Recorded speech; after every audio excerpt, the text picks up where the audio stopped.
ఓం నమ శివాయ. శంభో శంకర హరంబర మహాదేవ. ఏడుకొండలవాడ వెంకటేశ్వర.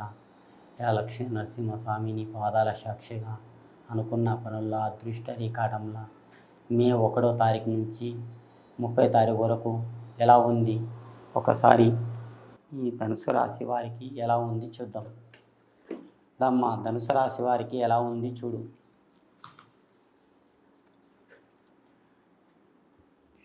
ధనుసు రాశి వారికి చూడండి, బరాబర్ శివుడు వచ్చాడు మీ పేరు మీద. చూడండి స్వామి, బరాబర్ రేఖాటం. మీరు పిల్లలతో ఉంటే పిల్లలు మాట్లాడతారు, వయసులో ఉంటే వయసులో మాట్లాడతారు, ముసలోళ్ళు ఉంటే ముసలోళ్ళు మాట్లాడతారు. కానీ అబద్ధం మాట, దొంగ మాట లేవు మీ దగ్గర. మాట వచ్చిందా ముఖం ముంగని చెప్పేస్తారు. మీరు ఒకరి సమయం పడితే దుంకులాడతారు, మీ సమయం పడితే ఎవరు రాడు. కానీ భగవంతుడిచ్చిన అన్నం బట్టకి కరువు లేదు. కష్టానికి సుఖపడే జీవితం మీ వంతుల లేదు. కష్టపడతారు, పైకి వస్తారు. మీ భార్యాభర్తల సుఖం లేదు. సుఖం లేని తిండి, మొగిలి లేని నిద్ర అన్నట్టు ఉన్నది మీ భార్యాభర్తల సంసారంలా. కొట్లాటాలు, కిరికిర్లు, పంచాదులు, లేనిపోని చికాకులు, నీదెంత అంటే నీదెంత అన్నట్టు ఉన్నది. కానీ అదృష్టం రేకాటంలో, బలం రేకాటంలో. కానీ శేష పనుల్లా కానీ, అనుకున్న పనుల్లా కానీ మీ మధ్యలో ఒక ఇల్లు కూడా కట్టాలని ఉంది. అది కడతానా లేదన్నట్టు మీ మధ్యలో ఉంది, కానీ ఇది తప్పకుండా కడతారు. కానీ తొందర పడకూడదు, నిదానం చేయాలి. మీరు ఎంత నిదానం చేస్తుంత బాగుంది మీ పేరు మీద.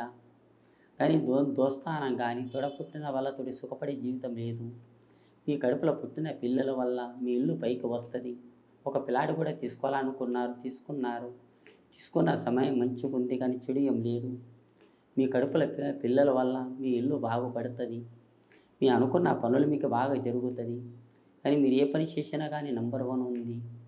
కానీ ఆడపిల్లల వల్ల కానీ మీ వంతుల ఎక్కలు వెళ్ళిపోయినాయి. ఇప్పుడు ఒక పెళ్ళి చేద్దామని మీ మనసులో ఉంది. ఆ పని మీకు అవుతుందా లేదన్నట్టు మీ కోరిక ఉంది, కానీ ఇది తప్పకుండా అవుతుంది. కానీ మీరు ఎంత నిదానం చేయండి అంత మంచిగా ఉంది మీ పేరు మీద.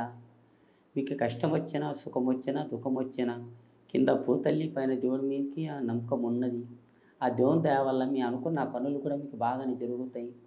మీ కోరిక ప్రశ్న యోగ స్థానంలో కొన్ని రోజులు హెల్త్ కూడా ప్రాబ్లం రావాల్సింది ఉండే. హెల్త్ కూడా ప్రాబ్లం వెళ్ళిపోతుంది. మీ కోరిక ప్రశ్న కూడా బాగుంది. మీరు ఒకరికి డబ్బు ఇస్తారు, కానీ తొందర తిరిగి రాదు. ఒకరికి మీరు సహాయపడతారు, మీకు ఒకరికి సహాయపడరు. మీరు ఒక టైంలో మీరు హంసగల్లోడు. మీరు అలాంటి గుణం, అలాంటి టాలెంట్ మస్తు ఉన్నది మీ పేరు మీద. కానీ మీరు ఒకరికి మంచిగా చేశారు, కానీ చెడు మీకు వచ్చింది. కానీ భగవంతుడు ఇచ్చిన అన్నం బట్టకి మీకు కరువు లేదు. కానీ మీ అదృష్టం రేఖ మంచిగా ఉంది. మీరు ఇప్పుడు ఒక పని కోసం మీరు ఆలోచిస్తున్నారు. ఆ పని అవుతుందా లేదన్నట్టు ఉంది, అది తప్పకుండా అవుతుంది స్వామి. కానీ శేష పనుల్లా కానీ బాగుంది. ఈ నెల బాగలేదు, వచ్చే నెల నుంచి బాగుంది మీ పేరు మీద. కానీ ఈ సంవత్సరం ఏ పని చేసినా కానీ మంచిగా ఉంది. కానీ ఉరుకులాడకూడదు, నిదానం చేయాలి. రిష్ట రేఖ, ప్రశ్న రేఖ. జై శ్రీరామ్.